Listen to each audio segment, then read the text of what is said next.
Hello friends, welcome to Study Krida. This is Ashish Gehlot. Friends, in last class we were discussing about the industrial relation, and today we are going to cover about the laws in industrial relation.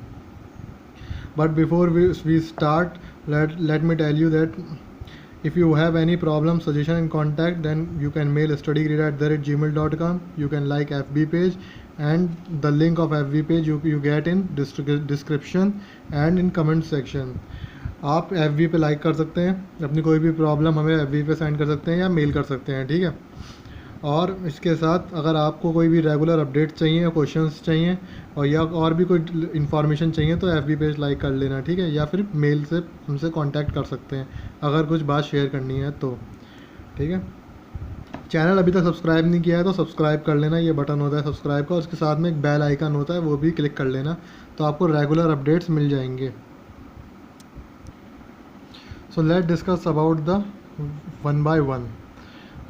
First is Workman Compensation Act 1923. It is a very important act. All the acts are very important for the exam point of view. So be careful and read more. I will provide the notes of these laws later, but right now you can focus on what I am saying. ठीक है, अभी मैं आपको जो बता रहा हूँ उस पर ध्यान दीजिए। इनके नोट्स मैं आपको बाद में प्रोवाइड कर दूंगा, इसको नोटिफाई कर दूंगा मैं अपने चैनल या फेसबुक किसी के भी थ्रू, ठीक है। आपको इन्फॉर्मेशन मिल जाएगी सबकी, तो नोट्स के लिए टेंशन मत लीजिए। आप इनको जो बता रहा हूँ टॉपिक उनको देखिए, और आपके पास जो भी बुक है या फिर गूगल करके आप इसको पढ़ना शुरू कर दीजिए, ठीक है। तो पहला है अब apply to workman employed on monthly wages not exceeding ₹500 and who are employed in factories, mines, plantation etcetera. तो ये लॉ उन पे लगेगा जहाँ भी जो भी फैक्ट्री क्या 500 से ज़्यादा वेजेस नहीं दे रही हैं, और जो भी मतलब जिन्होंने भी वर्कमैन रखे हुए हैं फैक्ट्रीज़ में, माइंस में, प्लांटेशन में, ऐसी जगहों पे जहाँ वर्कर काम कर रहे हैं वहाँ ये एक्ट लगेगा, ठीक है। तो बेसिकली ये किन केस को कवर कर रहा है, ये कहाँ कंपनसेशन देता है। कंपनसेशन मिलती है एम्प्लॉय को इन case of incidental accident and occupational accident या ऑक्यूपेशनल डिजीज़ कॉजिंग डेथ। काम करते वक्त डेथ हो जाती है या फिर कोई काम करते वक्त कोई ऐसी इंसिडेंट्स हो जाता है जिससे कि डेथ हो जाती है वर्कमैन की या डिसेबिलिटी हो जाती है, वहाँ ये वर्कमैन कंपनसेशन एक्ट लगता है। ऐसे नेक्स्ट आया एम्प्लॉय स्टेट इंश्योरेंस एक्ट 1948, जिसको लिखा था मैंने ESIA एक्ट 1948। ये applicable to all factory which employ more than 20 worker. जो भी फैक्ट्री 20 वर्कर से ज़्यादा एम्प्लॉय कर रही है वहाँ ये एप्लीकेबल है। इसके बेनिफिट है, ये कौन कौन से बेनिफिट, और हाँ ये प्रोवाइड करना इसके अंदर कंपलसरी है, ठीक है, कंपनसेशन। तो बेनिफिट क्या क्या प्रोवाइड कर सकते हैं, मेडिकल, सिकनेस एंड मैटरनिटी। तो हमने अब तक दो पढ़ लिए हैं। पहला पढ़ा था वर्कमैन कंपनसेशन एक्ट, जिसमें पेमेंट कंपनसेशन दी जाती थी वर्कमैन को और उसकी फैमिली को इन case of employment related injury resulting in death और डिसेबिलिटी, ठीक है। काम की वजह से डेथ या डिसेबिलिटी आती है, उस बेसिस पे कंपनसेशन होता था। And second is employ state insurance act, यहाँ इंश्योरेंस मिलता है, ठीक है। और ये सब इसके बेनिफिट है जो लिखे हुए हैं, ठीक है। बेनिफिट कब दिए जाते हैं इसमें, benefit during sickness, maternity, monthly payment in case of death और डिसेबलमेंट, ये भी ठीक है। अब next is employ provident fund and miscellaneous provision act. अगला है EPF एंड NMP एक्ट 1952। इसमें क्या है, this act applies to specific schedule factory and establishment employing more than 20 or more employees and ensures terminal benefit to provident fund, superannuation pension and family pension in case of death during service, ठीक है। ये वो applicability इसकी बता दी, जहाँ पे 20 से ज़्यादा वर्कर हैं, एम्प्लॉय हैं, तो वहाँ बेनिफिट मिलेगा उन्हें प्रोविडेंट फंड का, सुपरएन्यूएशन पेंशन का, फैमिली पेंशन का, अगर उनकी डेथ हो जाती है during the service. Separate laws exist for similar benefit for the worker in the coal mine and the tea plantation. जो वर्कर कोल माइंस या टी प्लांटेशन में वर्क कर रहे हैं उनके लिए सेपरेट लॉज हैं। और EPFO के अंदर 3 स्कीम्स आती हैं, इनके नाम लिखे हुए हैं। EPF scheme 1952, employ deposit linked insurance 1976, employ pension scheme 1995, ठीक है। इनके बारे में थोड़ा थोड़ा पढ़ लेना, ठीक है। Next, provide insurance against the old age, retirement, discharge etcetera, ठीक है। इनके लिए इंश्योरेंस प्रोवाइड करता है। एलिजिबिलिटी क्या है, कि कब कब इस ईपीएफ की प्रोविडेंट फंड की फैसिलिटी अवेलेबल हो सकती है, जब एम्प्लॉय ने 12 महीने में 240 दिन वर्क किया हो। ठीक है, तो ये हो गया इस एक्ट से रिलेटेड। अब next is maternity benefit act 1961। सबसे पहले सॉरी इतनी गंदी राइटिंग के लिए। ठीक है, मैंने आपसे बोला था कि मेरे को एडवाइस देना कि अच्छे वीडियो कैसे बनेंगे, ठीक है, ताकि मुझे लिखने की ज़रूरत ना पड़े, मैं पीपीटी फॉर्म में या फिर किसी वर्चुअल फॉर्म में बना सकूँ। मैं कोशिश तो खुद भी ढूंढ रहा हूँ, ठीक है, तो जल्दी जल्दी आपको अच्छे वीडियोस बनाने की कोशिश करूँगा जब नेक्स्ट सब्जेक्ट लूँगा। ठीक है, तो मैटरनिटी बेनिफिट एक्ट 1961, इसमें पहले किया गया था 12 वीक्स की मैटरनिटी लीव दी गई थी, paid leave, maternity paid leave. अब जो नए अमेंडमेंट हुए हैं 2017-16 में, उसके बाद 12 वीक से इसको 26 वीक कर दिया है। ठीक है, जो लीव हो गई मैटरनिटी 26 लीव की हो गई, अच्छे से आप देख सकते हैं ये 26 है, राइटिंग क्लियर नहीं आ रही हो तो। ठीक है, so now the maternity paid leaves are 26, 8 weeks before the expected delivery date, ठीक, before the expected delivery date and 18 week after the child birth. इस तरीके से इसको सेग्रीगेट किया गया है। For women who are expecting after having 2 children the duration of paid maternity leave shall be 12 week, 6 week pre and 6 week post child birth. ठीक है, तो अगर जिन वुमेन के 2 चिल्ड्रन ऑलरेडी हो चुके हैं, उनको फिर मैटरनिटी कितनी लीव कितनी मिलेगी, 12 वीक्स की ही मिलेगी। ठीक है, मैटरनिटी लीव 6 हफ्ते चाइल्ड बर्थ के पहले और 6 हफ्ते चाइल्ड बर्थ के बाद। क्रैच फैसिलिटी वो ऑर्गेनाइजेशन जहाँ 50 से ज़्यादा वुमेन वर्क कर रही हैं, 50 और मोर वुमेन, तो women employ permitted to visit crash 4 times during a day. तो वो वुमेन एम्प्लॉय को कम से कम दिन में 4 बार वो क्रैश पे विज़िट कर सकती हैं। ठीक है, अलाउड किया गया है। अब next is payment of gratuity act 1972। इनके ईयर्स हम जरूर याद कर लेना, मैच करने को भी आ सकते हैं। ठीक है, तो ये उन एम्प्लॉय को मिलेगी जो factories, mines, coal factories, mines, oil field, plantation, motor transport undertaking, इनमें एम्प्लॉय करते हैं। ठीक है, सो कौन सी ऑर्गेनाइजेशन को ग्रेचुइटी एक्ट देना पड़ेगा या किन वर्कर्स को मिलेगी, तो एक बार बता देता हूँ सर। ठीक है, payment of gratuity act 1972 provides 15 day wages. ठीक है, 15 डे वेजेस प्रोवाइड करती है for each year of service to employ who have worked for 5 years और मोर, जो भी 5 साल से ज़्यादा काम कर चुके हैं उनको, और मोर इन इस्टेब्लिश हैविंग 10 वर्कर, जिन इस्टेब्लिशमेंट में 10 वर्कर हैं उसमें कोई एम्प्लॉय 5 साल से ज़्यादा वर्क कर चुका है, उसको 15 डेज़ की ग्रेचुइटी मिलेगी। आई होप इतनी बात आपको अब समझ में आ गई होगी। ठीक है, तो एक बार देख लीजिए इसको।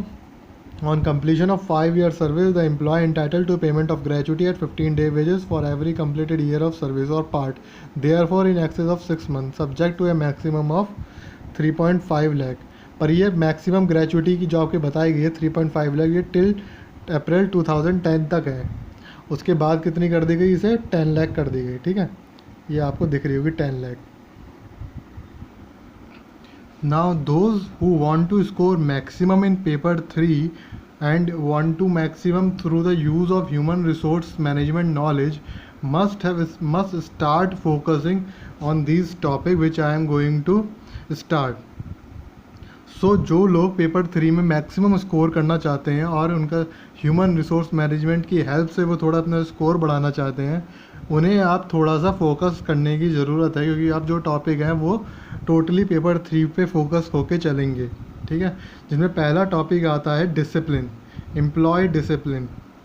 तो डिसिप्लिन से हम क्या समझते हैं, डिसिप्लिन को पहले मैं समझा दूँ थोड़ा सा हिंदी में कि डिसिप्लिन हम बचपन से सुनते आ रहे हैं। ठीक है, स्कूल में हमें डिसिप्लिन किया जाता था ताकि हम सही से रहें। ठीक है, अपना ध्यान पढ़ाई में लगाएं, शैतानी ना करें और पढ़ाई पे फोकस करें।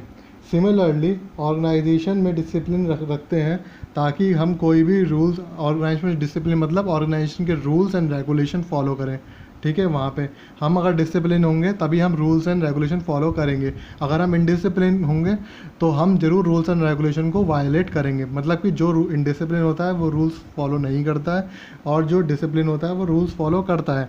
अब जो रूल्स फॉलो करेगा, जो ऑर्गेनाइजेशन के गोल्स और ऑब्जेक्टिव की तरफ बढ़ेगा, तो उससे वो क्या करेगा, ऑर्गेनाइजेशन को प्रोडक्टिव बनाने में हेल्पफुल होगा। ठीक है, ऑर्गेनाइजेशन को प्रोडक्टिव बनाएगा तो खुद भी प्रोडक्टिव बनेगा, मीन्स खुद की भी उसको इंक्रीमेंट मिलेगा। ठीक है, जो अगर रूल्स ऑर्गेनाइजेशन में ठीक से फॉलो नहीं होंगे, इनडिसिप्लिन क्रिएट होगा, तो ऑर्गेनाइजेशन की परफॉर्मेंस भी डाउन जाएगी और फिर ऑर्गेनाइजेशन को कुछ करेक्टिव एक्शन लेने पड़ेंगे।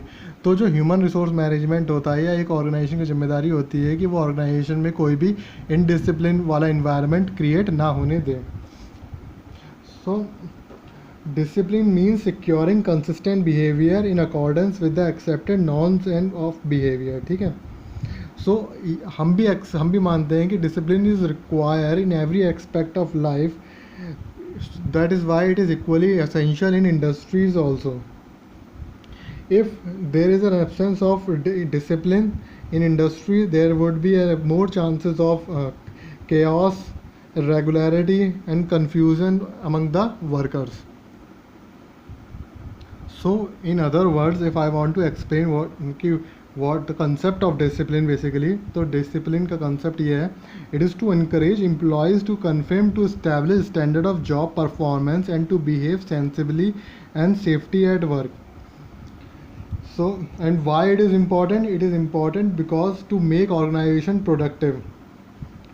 ठीक है, to make organization productive, disciplined employees promote higher productivity and industrial growth, and discipline removes the disobedience, disloyalty and antisocial activity in the organization. So to explain discipline more, there are two definitions given. One is given by the Richard D. Calhoun and other is by Dassler. I hope that you must know about these two authors.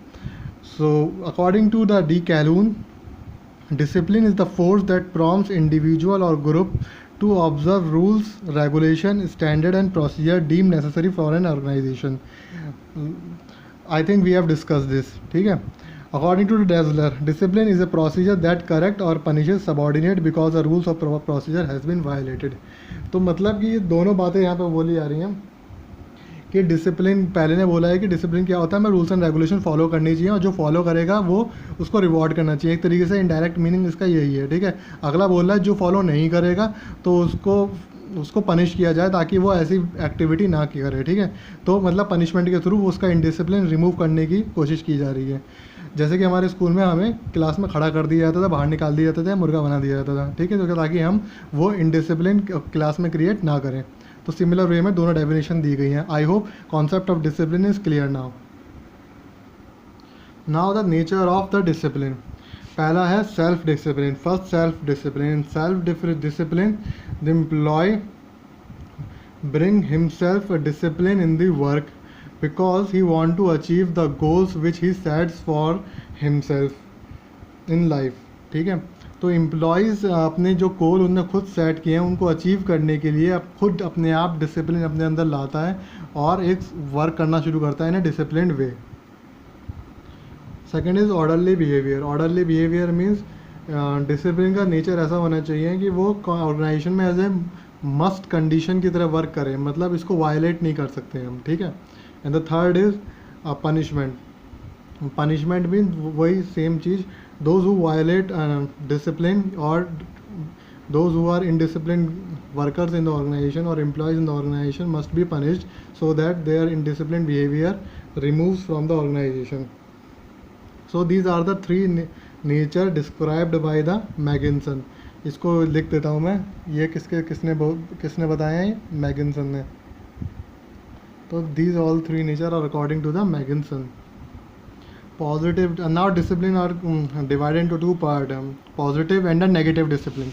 In positive discipline, employee follow the rules and regulation, try to be a disciplined worker in the organization, and organization reward those employees who are disciplined Positive discipline can be achieved through reward and effective leadership. Those who follow are discipline, or we can say rules and regulation of the organization, and try to achieve the goals of the organization are rewarded by the organization. Okay. And the second is negative discipline. Under negative discipline, penalty are used to force the worker to obey rules and regulation.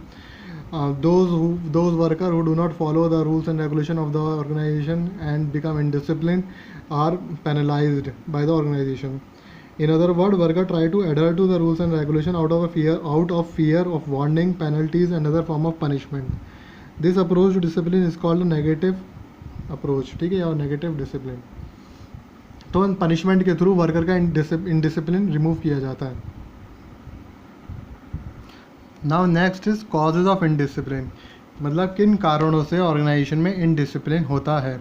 तो सबसे पहले हमें पता चलेगा कि symptoms क्या होते हैं, हमें पता होना चाहिए सिम्टम्स क्या होते हैं इनडिसिप्लिन के, कि ऐसा क्या होता है जिससे हमें पता चलता है कि इनडिसिप्लिन चल रहा है या इनडिसिप्लिन हमें किसे किसे कह रहे हैं। पहले चीज़ चेंज ऑफ नॉर्मल बिहेवियर, और वर्कर्स या एम्प्लॉयज़ का या एम्प्लॉयर्स का ऑर्गेनाइजेशन में बिहेवियर बदलने लगेगा। ठीक है। एब्सेंटिज्म, लोग एब्सेंट होने लगेंगे, हमारे एम्प्लॉयज़ जो हैं वो एब्सेंट होने लगेंगे ऑर्गेनाइजेशन में।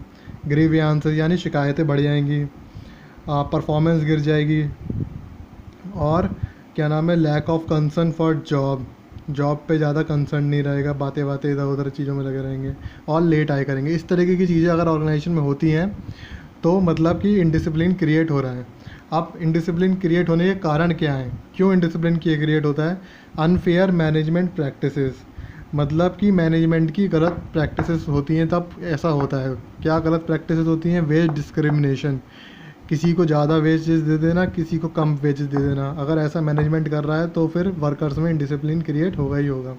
या पेमेंट ऑफ लो वेजेस, उनका एक्सप्लॉयटेशन तो बहुत हो रहा है, काम तो उनसे बहुत किया जा रहा है पर पेमेंट उन्हें कम मिल रही है, तो इनफेयर मैनेजमेंट प्रैक्टिसेस।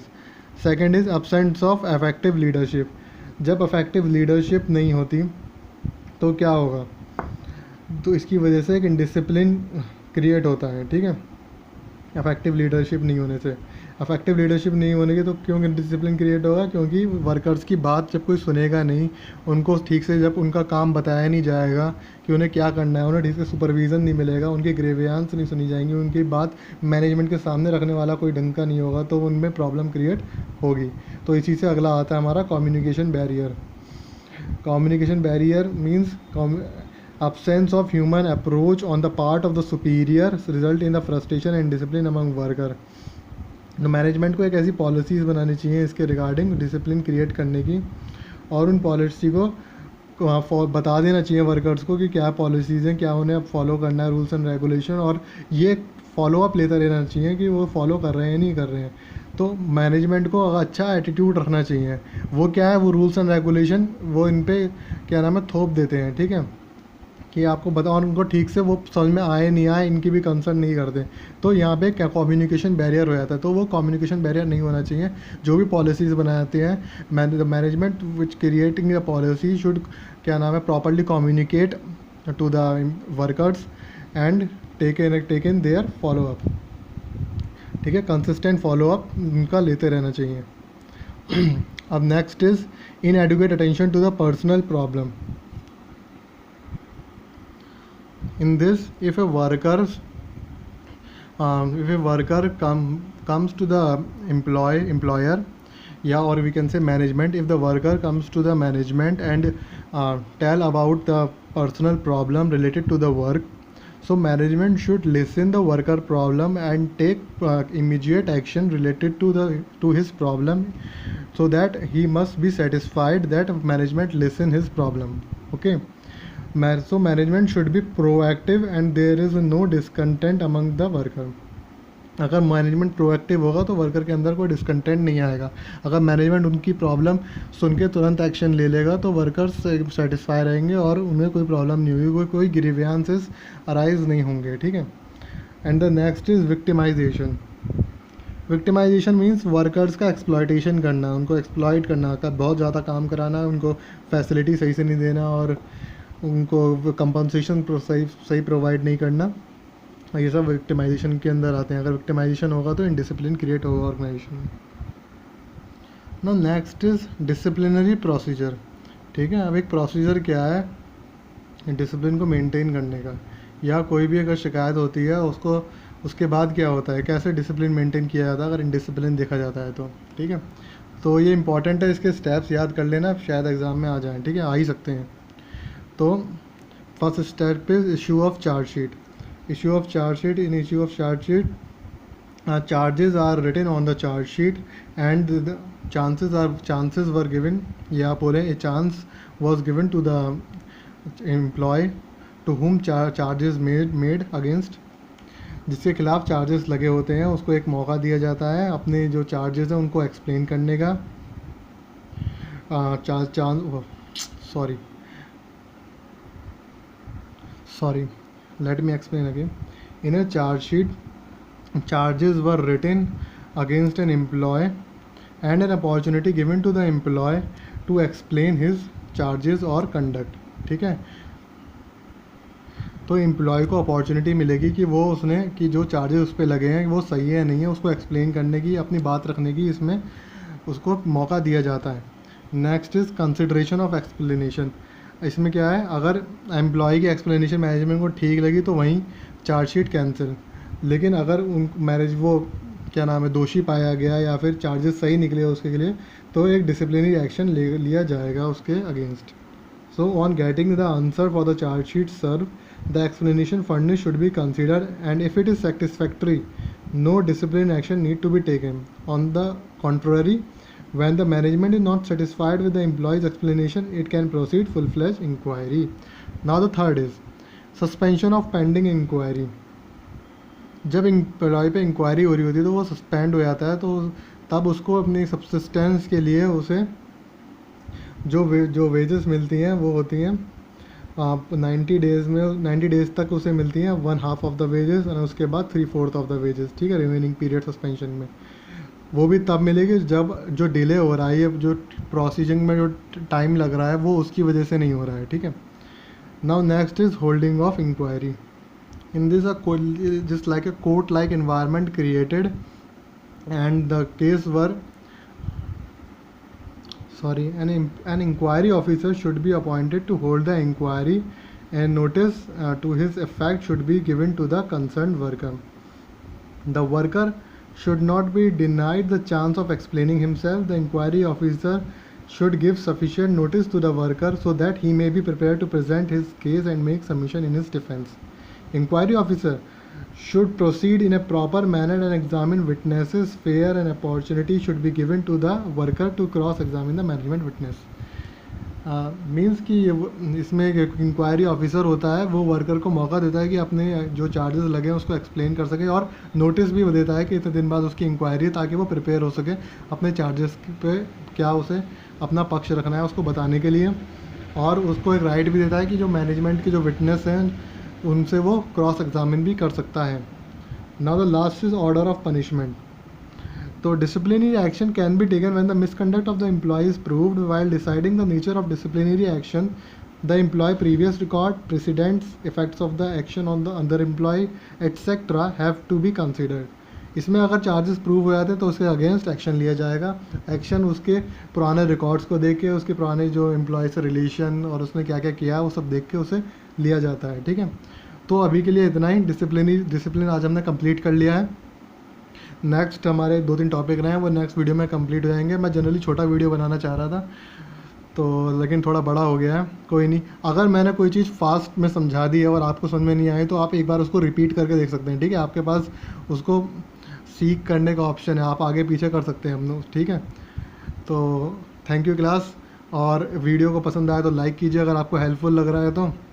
अब मैं कुछ मदद कर पा रहा हूँ तो इसको लाइक कीजिए, और आप भी मदद करना चाहते हैं लोगों की तो उसे शेयर कीजिए. ठीक है, और आपको बता ही दिया है फेसबुक, जीमेल और कमेंट ऑप्शन आपके पास है अपनी कोई भी प्रॉब्लम देने के लिए. और जो भी बच जाएंगे उसकी क्लास के बाद, शायद नेक्स्ट क्लास में ख़त्म हो जाएगा, उसकी क्लास के बाद अगर कुछ भी टॉपिक बचते हैं उसको मैं वीकली लेक्चर लूँगा. वीकली क्लासेस में क्या होगा, क्विज़ MCQs लिए जाएंगे, और जो भी टॉपिक्स जो बच गए हैं या MCQs में जो आ रहे हैं उनको एक्सप्लेन किया जाएगा. ठीक है, तो अगली क्लास में इसको वाइंड अप करने की कोशिश करेंगे. Thank you class. जय हिंद.